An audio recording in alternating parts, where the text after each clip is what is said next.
بيبدأ الفيلم بسفينة بتتهاجم من القراصنة، بس بيوصل إكوامان عشان يوقف القراصنة وبيعاركهم وبيقدر يتغلب عليهم. وفي المشهد اللي بعده بيلعب مع ابنه وبيكون خلف ولد من ميرا. يعني آرثر حالياً هو أب وملك أطلانتس، وبيحكي وبيقول إن كونه ملك أطلانتس دي حاجة ممله جداً علشان طول الوقت اجتماعات تافهة. وبعدها بيتكلم مع أبوه وبيلاحظ إن ابنه بيتواصل مع السمك، وبيكونوا متفاجئين لأن ابنه لسه صغير بس بيكون اكتسب قوة خارقة بسرعة. وبنشوف ديفيد عدو أكوامان القديم اللي سمى نفسه بلاك ماندا، وكان بيدور عليه وعايز ينتقم منه لموت والده، وكان عايز يصلح البدلة بتاعته لأن هي الأمل الوحيد عشان يقتل أكوامان. علشان كده بيتعاون مع الدكتور ستيفن، والدكتور بيطلع مع فريق من العلماء علشان يلاقوا أطلانتس، وبيوصلوا لنقطة معينة وبيكتشفوا إنه وصلوا لنقطة زلازل، وبيحصل بالفعل زلزال في الأرض، لكن بيقدروا ينجوا وبيظهر وحش غريب، والوحش ده بيهاجم واحد من العلماء وبيسحبه بعيد. وساعتها ستيفن بيتكلم ديفيد عشان يبلغه هو فين عشان يساعده. وبالفعل بيوصل ديفيد ورجالته بيكملوا في استكشاف المكان عشان يدوروا على أطلانتس، وبيلاقوا كائنات متجمدة في الجليد، وبينزلوا البحيرة عشان يستكشفوا المكان أكتر. وأثناء ما هم بيدوروا الوحش الغريب بيظهر تاني وبيهاجمهم، لكن ديفيد بيستخبى من الوحش وبيكتشف سلاح الترايدنت مكسور في المحيط، وبيمسك السلاح وبيركبه. وبتظهر رؤية لمخلوق مخيف، والمخلوق بيقول أنا هساعدك في الانتقام من أكوامان، بس في المقابل أنا عايزك تحررني. بعدها بيفوق من الرؤية وعينيه بتتلون أخضر، وبيحس بروح جديده في جسمه. وبعد 5 شهور الأخبار كانت بتتكلم عن مشكله، الاحتباس الحراري، واللي بسببها حصل ارتفاع في درجة حرارة الأرض. وبعدها أميرة بتصحي آرثر عشان في اجتماع طارئ في المملكة، وبيروح آرثر المجلس وبيتكلموا عن مشكله الاحتباس الحراري اللي بيدمر العالم، وبيقولوا إنهم لازم يهاجموا الأرض علشان البشر بيدمروا البيئة. لكن آرثر بيرفض كلامهم وبيقول أساساً إن البشر مش عارفين وجودنا، المهم مش عارفين إنهم بيضرونا، وأنا بقول إننا لازم نوصل لحل وسط. واقترح إنهم يتواصلوا مع البشر ويعرفوهم بوجود مملكة أطلس، والعلماء بتوعنا يتواصلوا مع علماء البشر علشان نحل مشكله الاحتباس الحراري، لأن التكنولوجيا عند البشر بقت متقدمة جدا. لكن المجلس بيرفض تماما كلام آرثر، وبيقولوا إحنا نكشف نفسنا للبشر عشان ندمرهم مش علشان نتعاون معاهم. وبينتهي المجلس وبنشوف ديفيد اللي كان بيقود مركبه كبيرة جدا في البحر، ومع ستيفن وفريق كبير جدا العلماء بمساعده. سلاح الترايدنت اللي مع ديفيد قدر يلاقي أجهزة اسمها أوراكا، والأجهزة دي تقدر تحدد مكان أطلانتس، بس بتكون محتاجه الطاقة علشان تشتغل. وبيروح بمركبه صغيره لممر سري، والممر ده كان في الطاقة اللازمة لتشغيل الأجهزة، وبيوصل للطاقة دي فعلا وبياخدها. بس فجأة الممر السري ده بيتقفل عليه، وبيتواصل مع المساعده بتاعته ستينج، بيقول لها تساعده وبيأمرها تدخل مدينة أطلانتس حالا ويخرجوه من جوه. وستينج بتؤمر بدخول البوابة فوراً. وستيفن ما كانش مصدق إنه أخيراً وصل لأطلانتس، والأمن والحراس بتوع أطلانتس بيهددوهم بالتراجع واللي هيضربوهم بالنار. لكن ستيفن كان منبهر بأطلانتس وما أخذش باله من التحذير في حراس أطلانتس بيبداوا بالهجوم عليهم. فستيفن بيفوق من أحلام اليقظة وبيهجم هو كمان عليهم، والمركبة بتاعته بتطلع موجات كهربائية كبيرة بتدمر أطلانتس. وميرا وصاحبتها بيوصلوا علشان يتصدوا ليهم، وطلعنا كانت بتحاول تهاجمهم بس هي اللي بتتهاجم من الموجات الصوتية وبتفقد الوعي. وميرا بتشوفها وبتتعصب من اللي حصل لها، وبتطارد مركبة بلاك ماندا وبتكسر أزاز المركبة بتاعته. كانت على وشك إنها تقتله، بس هو هاجمها بالليزر الأحمر وده خلاها تفقد الوعي. وبلاك ماندا بيجهز سلاح ترايدنت عشان يقتلها، بس بيظهر أقوى مان وبينطلق ناحيته. وستيفن بيتواصل مع بلاك ماندا وبيقول أنت لازم تهرب حالا لأن أطلانتس كلها هتهاجمك دلوقتي. لكن مش بيسمع الكلام، ولأنه بيكون قوي في الوقت ده ويقدر يهاجمهم، وبدأ يهاجم سكان أطلانتس بالليزر الأحمر عشان أكومان يبدأ يساعدهم وما يجيش وراه. وبعد إنقاذه للسكان وبلاك ماندا بيسرق معدات من أطلانتس وبيهرب.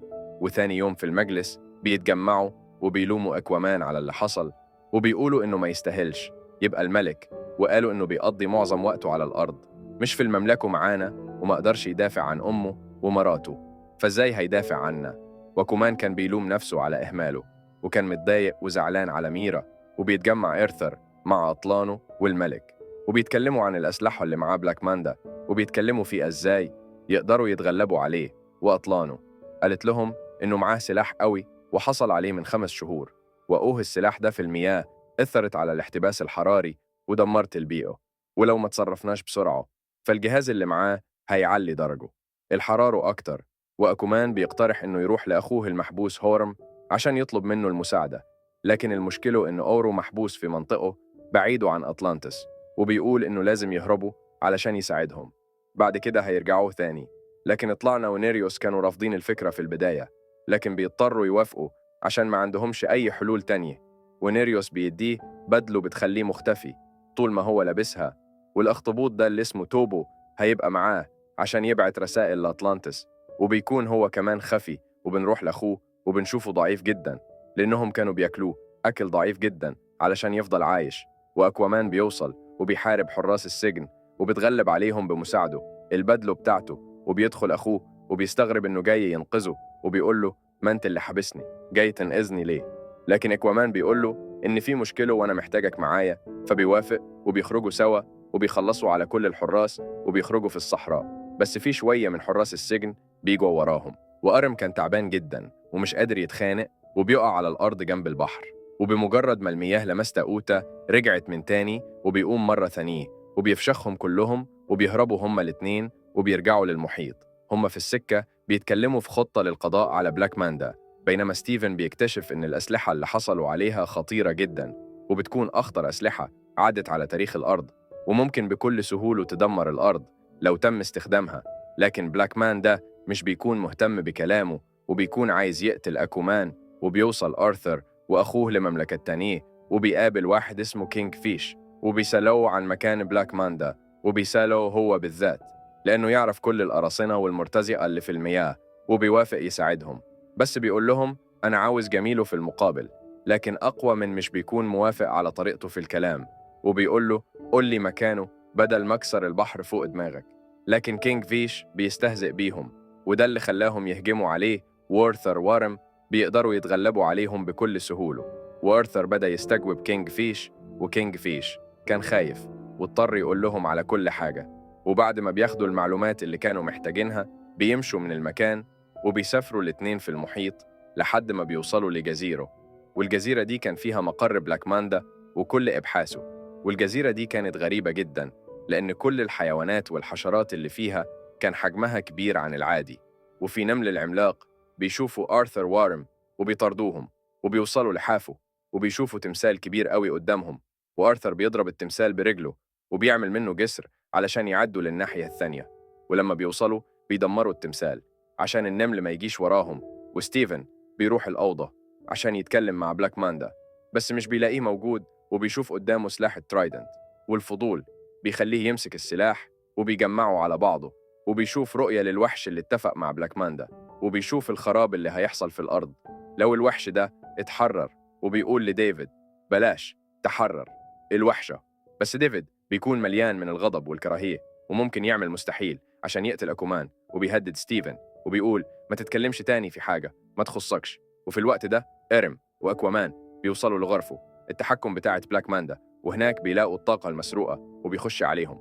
ستيفن بيقول لهم إنه مستسلم، وبيبدأ يحكي لهم هو ليه اتعاون مع ديفيد من البداية، وبيقول لهم أنا كان نفسي أشوف أطلانتس بس بلاك ماندا شخص شرير جدا وعايز يدمر الأرض باستخدام الأجهزة اللي سرقها، وكمان عايز يدمر أطلانتس وبيطلب إنه ينضم ليهم عشان يدمروا ديفيد. هم بيصدقوه بس بيطلبوا منه يعرفوا إيه سر قوة بلاك ماندا. وقبل ما يحكي فجأة بيحصل انفجار والأخوين بيقعوا على الأرض، وبيقوم بعدها وبيواجهوا رجالة بلاك ماندا وبيقدروا يتغلبوا عليهم. لكن بتوصل ستينج المساعدة بتاعت ديفيد وهي راكبه إلها كبيرة وبتبدأ تهاجم آرثر وأخوه، لكنهم بيهاجموا بكل قوة وبيتغلبوا عليها. لكن بيوصل بعدها بلاك ماندا وبضربه وحده قدر يرمي أورم بعيد ويبدأوا يتخانقوا معاه. بس بلاك ماندا أصبح قوي جدا دلوقتي وكان متفوق عليهم وحاول يقتل إيرم بالترايدنت، لكنه بيتفادى ضربه وبيمسك الترايدنت وبيشوف رؤية للوحش المخيف وبيعرف إيه اللي ممكن يحصل للعالم لو الوحش ده اتحرر. لكن بلاك ماندا بيضربه بالليزر وبيقع على الأرض.